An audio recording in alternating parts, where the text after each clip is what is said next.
Welcome to Brain Vision. Hello friends, as shown in the figure, there is a gear train shown consists of a four gears of the same thickness and same material. So gear having same thickness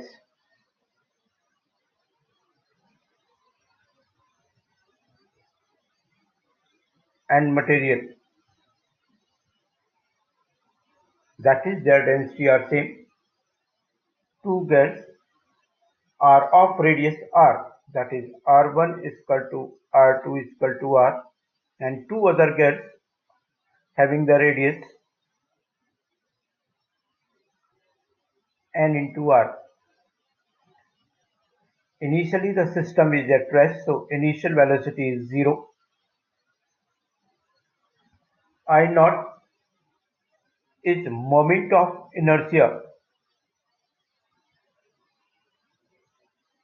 of the gear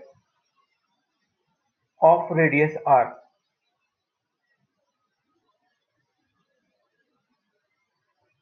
M naught is couple applied on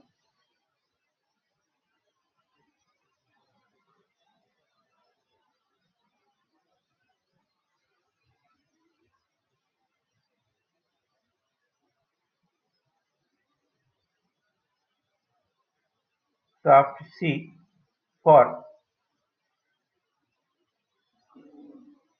one revolution, that is for angular displacement of 2 pi radian. We have to calculate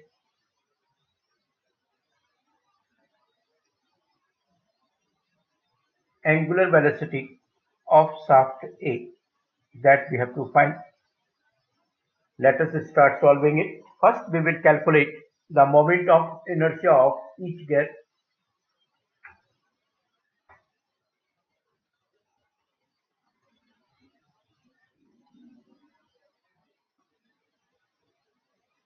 Calculation of moment of inertia.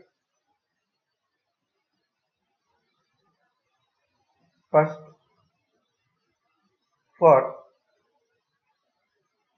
gear of radius r,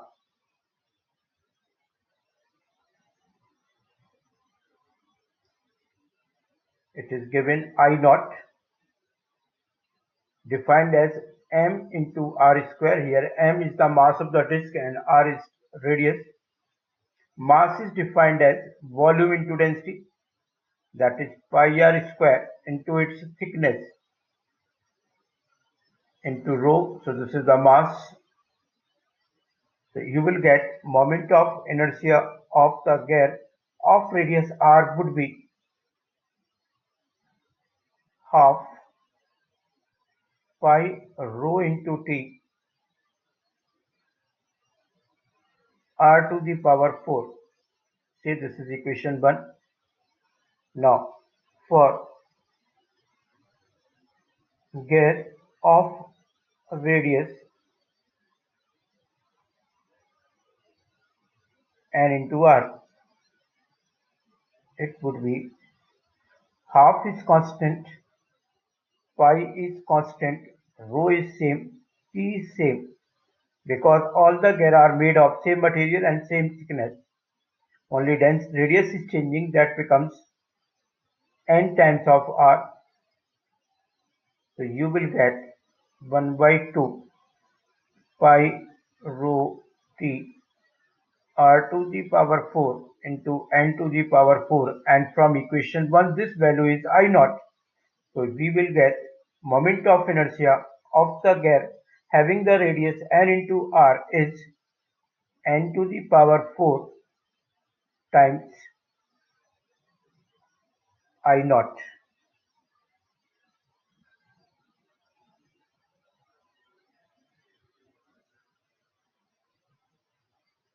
Now we will discuss the kinematics of each shaft.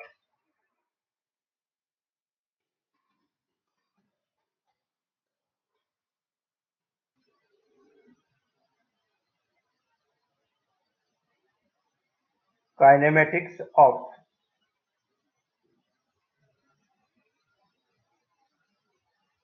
the shaft, we will use the concept omega A into Ra to be omega C into Rc is equal to omega V into Rv. So this concept we have to apply. So if shaft A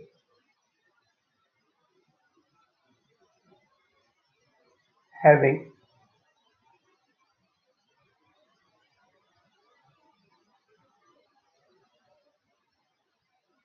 angular velocity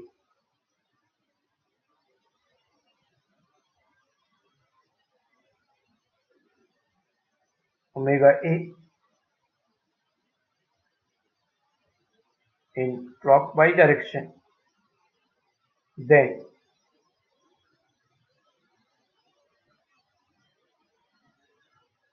angular velocity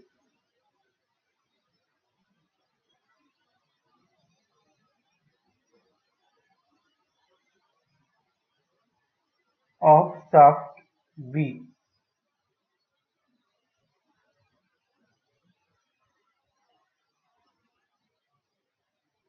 omega A upon n using this relation,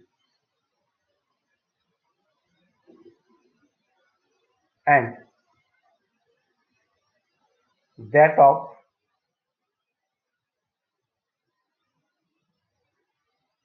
shaft C would be omega B by n, that is omega A upon n square.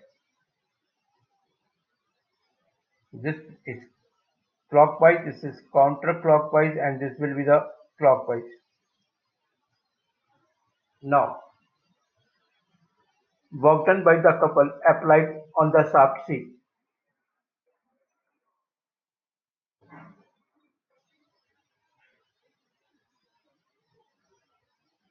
Work done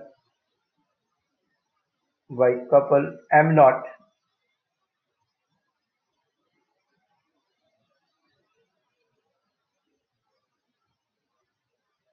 applied on the shaft C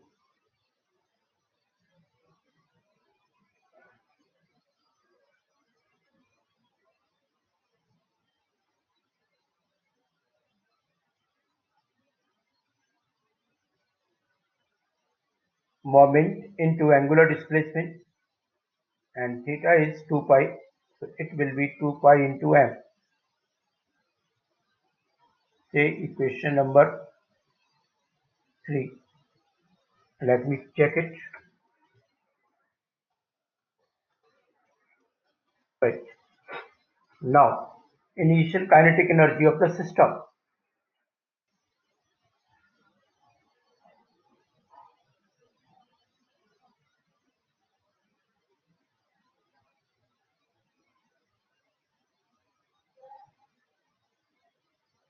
Initially the system is at rest, so it will be 0. Now, final kinetic energy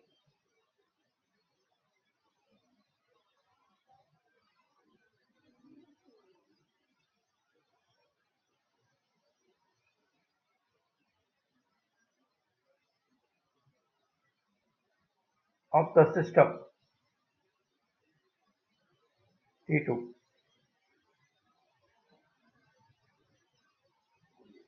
half moment of inertia of the shaft A into omega A square half moment of inertia of the shaft B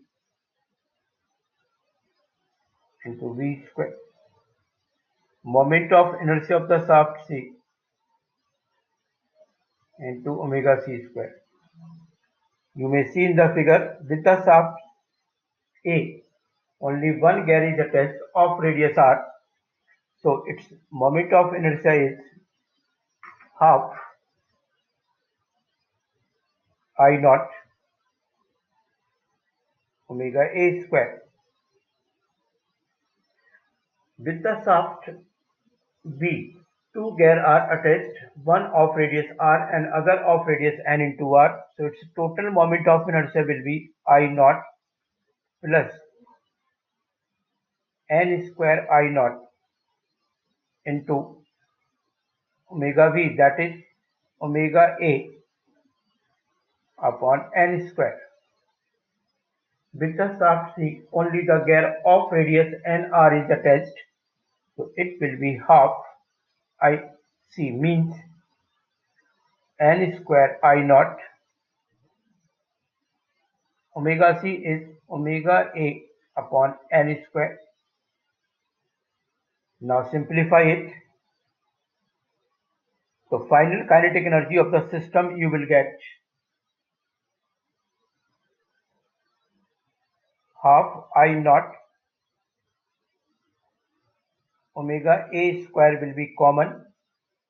You will get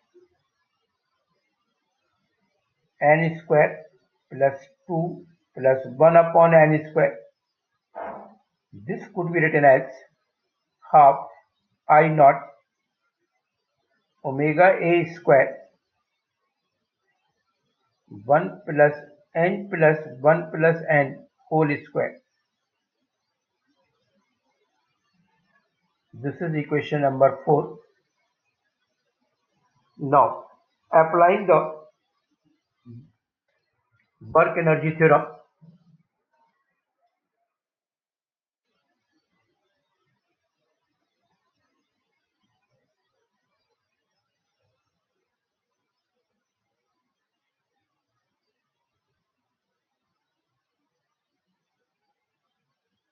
work done by the moment is equal to change in kinetic energy of the system. Work done is 2 pi m naught. Final kinetic energy we have obtained half of I naught omega A square into n plus 1 upon n whole square, and initial kinetic energy is 0. So by solving it, angular speed of the shaft A we will get 2n divided by